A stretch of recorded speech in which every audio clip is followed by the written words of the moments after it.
Central Michigan is the only university in the country to have 2 fully run student radio stations. WMHW is located right here in Moore Hall. Let's take a deeper look.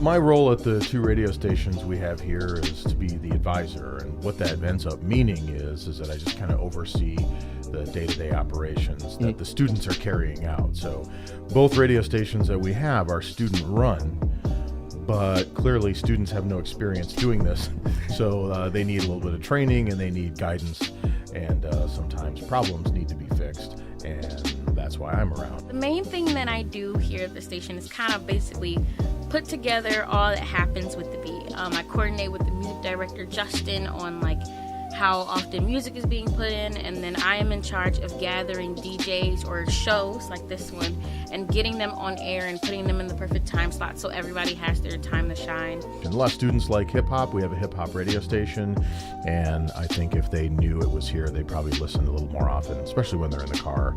The students that work in the mountain, they just have so much energy. There's so much positivity going on in there, but it's all through students. We have our advisor, Jim.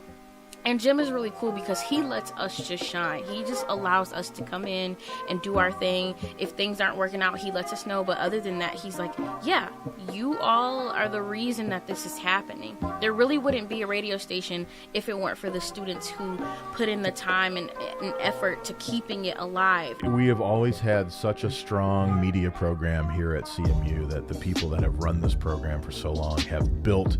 That radio station started out as 10 watts.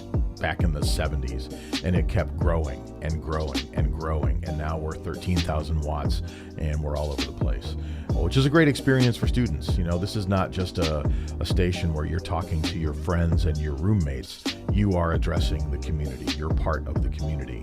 You're part of Mid-Michigan, and I think that's where radio's at its best. What I think a lot of students don't realize is that our radio stations are open to all students on campus who might want to work here. A lot of people here are BCA majors, but a lot of people aren't. And they're like, oh wait, I can do this? I can have a radio show and not be a BCA major? Yes, of course. It's student ran. It's just all about your personality. So if you're in the biology department, but you love music or just want to do an air shift, you can do that. If we have a spot, you're in. Yeah, if you are out there and you're not a BCA major, but you love radio and you want to be on air, you can definitely do it. There is no stopping. We just ask that, you be a cool person. If people want to find out how to get involved in radio here at CMU, it's actually really easy. My office is right across the hall from the radio station, and you can simply come to my office and say, hey, I'd like to get involved. It's because this is what it's about, right? You come to a university to explore possibilities, and so you try things like radio or anything else, and sometimes when you try something, you find yourself. You go, this is me. I didn't know it, but this is me. I need to be doing this. And it's all over. If you're looking to get involved, make sure to stop by Jim's office in Moore 180A. Thanks for watching. I'm Lindsay Robbins.